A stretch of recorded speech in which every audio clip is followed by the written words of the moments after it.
जय सिया राम। सीताराम सीताराम सीताराम। नारायण भक्तों,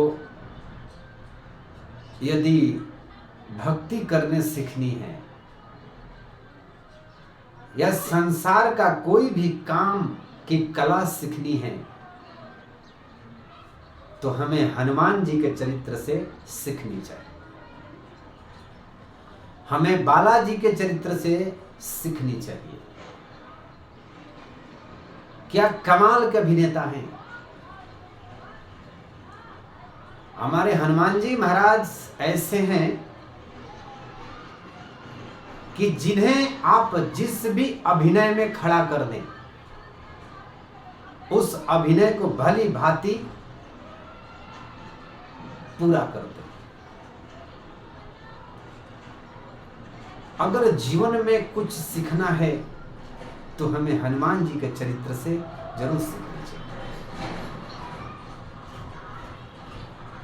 वो वीर ही है नहीं है, वीर तो हैं ही, बुद्धिमान भी हैं। और कहां पर किस विद्या का उपयोग करना है वो भली भांति जानते हैं। कहां क्रोध का उपयोग करना है, कहां बुद्धि का उपयोग करना है, कहां बल का उपयोग करना है, कहां नम्रता का उपयोग करना है, कहां दयालुता हमारे अंदर होना चाहिए। ये टोटल प्रक्रिया हमारे हनुमान जी के भीतर कूट कूट करके भरे हैं और हमें सीखना चाहिए। हम तो दिन रात श्री गुरु चरण सरोज रज निज मन मुकुर सुधार अवर्ण रघुवर विमल जसु जो दायक फल चार। हजारों बार पढ़ते हैं, केवल पढ़ते ही हैं, उसका मनन नहीं करते। सबसे पहले श्री गुरु चरण सरोज रज हमारे हनुमान जी महाराज जो हमारे अधिष्ठात देवता हैं वो हमें संदेश दे रहे हैं कि हमारी पूजा तब सफल होगी जब आपके जीवन में कोई गुरु हो। इसलिए हमारे स्वामी जी ने सबसे पहले ही श्री गुरु चरण सरोज रज, सबसे पहले अपने गुरु का आपके जीवन में गुरु होना बहुत जरूरी है। आप पहले अपने जीवन में गुरु बनाओ, गुरु की सेवा करो, सेवा करने के बाद उनकी चरणों के रज अपने माथे पर, अपने मस्तक पर धारण करो और उनसे आशीष लो कि हे गुरुदेव, मैं महाबली श्री हनुमान जी की भक्ति करना चाहता हूं, मैं उनका उपासना करना चाहता हूं। मुझे आज्ञा दें कि ये जो मैं उपासना करने जा रहा हूं या मैं उनकी भक्ति करने जा रहा हूं तो मेरी भक्ति में कोई बाधा ना हो। यदि आपकी कृपा रही तो। और फिर हम आशीष लेते हैं।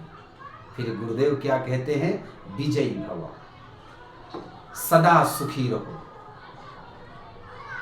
जाओ तुम्हें सफलता तुम्हें जरूर हासिल होगी। जब ये आशीर्वाद देकर हमारे पीठ को ठोक देते हैं तो हनुमान जी की भक्ति तो लोग बरसों से करते हैं और यदि गुरु की कृपा रही और फिर गुरु के आशीर्वाद के साथ साथ नारायण भक्तों हमें माता पिता का भी आशीर्वाद की जरूरत पड़ती है। उनसे भी हमें आदेश लेना पड़ता है। उनकी भी सलाह हमारे लिए बहुत मायने रखती है। जब माता पिता की आज्ञा हो जाए, गुरु की आज्ञा हो जाए, फिर आप हनुमान जी की भक्ति करो। फिर देखो जीवन का आनंद। आपको भगवान की भक्ति करने में कोई बाधा नहीं आएगी।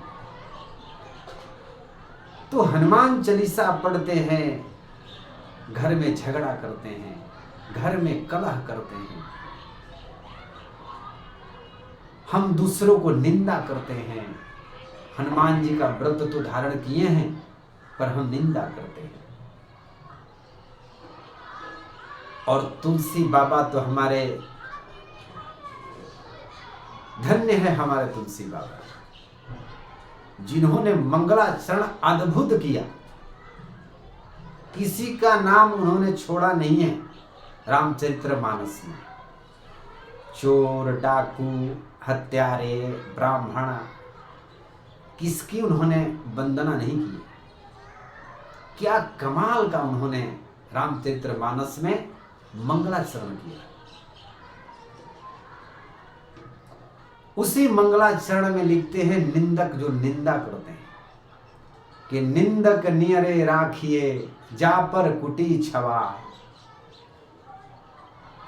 अगर आपका कोई निंदा करे और आपको इस बात का पता चले तो आप उस पर क्रोधित मत होना, और क्रोधित होकर के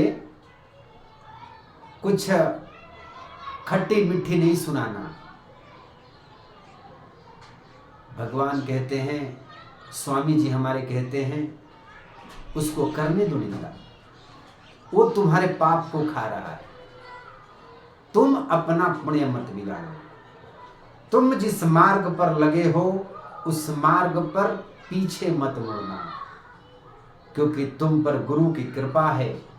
आज जब आप अपने जीवन में कुछ अच्छा करने जाते हैं और आप जब सफल होने लगते हैं तो ये संसार में ऐसे ऐसे व्यक्ति आपको मिलेंगे, इस समाज में ऐसे ऐसे व्यक्ति आपको मिलेंगे जो आपको टांग को पकड़ के और पीछे की तरफ खींचते हैं। लेकिन आपको पीछे नहीं देखना है। गुरु यही कहता है कि जिस काम का दायित्व हमने तुम्हें सौंपा है उस काम को पूरा करने के बाद ही आप किसी के प्रश्न का उत्तर देना। आप आगे बढ़ते रहो, आप आगे बढ़ते रहो। हम भक्ति करते हैं, पर भक्ति के भी कुछ तौर तरीके हैं। कृपा तो होती है बाबा की, लेकिन 10% होती है। लोग कहते हैं कि 10 वर्ष से तो हम व्रत करते हैं, पर हमारे जीवन में संकट ही संकट होता है। तो ये बात तुम हनुमान जी से क्यों कहते हो? तुम अपने भीतर झांक करके देखना, तुम अपने आप से ये प्रश्न करके देखना। तुम्हें अंतर आत्मा से एक आवाज आएगी कि ये जो असुविधा तुम्हारे साथ हो रही है या जो समस्या तुम्हारे जीवन में चल रही है या बाबा की उतनी कृपा आपके ऊपर नहीं हो रही है, इसके जिम्मेवार आप स्वयं हैं। इसलिए हनुमान जी की भक्ति करने में या किसी भी देवी देवता की भक्ति करने में हमारे जीवन में गुरु का होना बहुत जरूरी है। गुरु यदि होगा